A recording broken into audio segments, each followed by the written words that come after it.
Charlie? Bill, thanks. Also in Washington, CBS News senior security analyst Mike Morell is a former deputy CIA director serving in that role during the second Iraq War. Mike, good morning.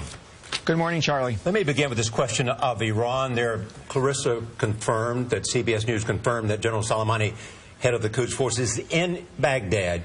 How can we operate and work with the Iranians in combating this march towards Baghdad?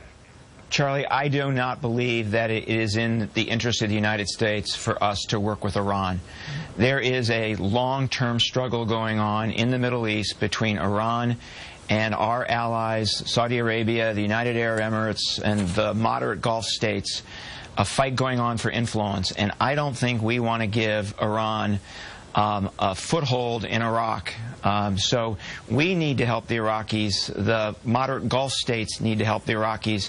We need to keep the Iranians out of this. Is this a failure of American policy to focus on Iraq during the years since we left? Because Brian Crocker, the former ambassador, said yesterday, I would request that Secretary Kerry get on a plane immediately. We have lacked the high-level engagement with the Iraqis that was so crucial during my term in office. Do you agree with that?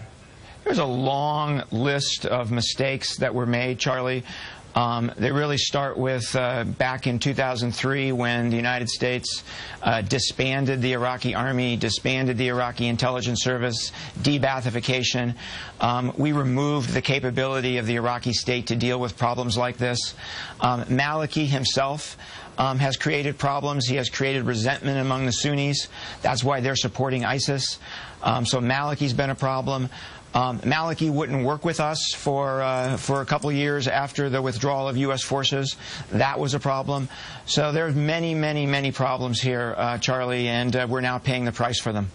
Mike, let's just take a step back. I mean, what is the goal of ISIS? This is a militant group. It's a Al-Qaeda offshoot. What do they want? They want to attack the United States in the future, or is this about an Islamist caliphate? So there's two goals, I think, Nora. One is to set up that caliphate, and it's not just in Iraq and in Syria. If you actually translate the name of the group, it translates as the Islamic State of Iraq and Greater Syria, which means all of the Levant. So it's that whole area that they want to control. So that's their first goal. Their second goal, then, is to use that as a safe haven to attack the United States. And is that the biggest concern for U.S. intelligence?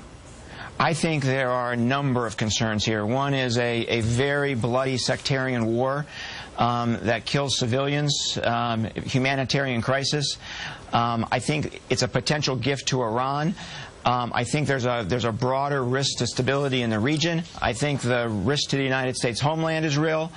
And I think the risk of Iraq breaking up and the Kurds wanting to form their own state and what that means for Kurds in Turkey and Kurds in Iran and Iran wanting to join them is also something we need to worry about. This is a very big deal. It is deeply disturbing. Mike Morell, thanks for your expertise.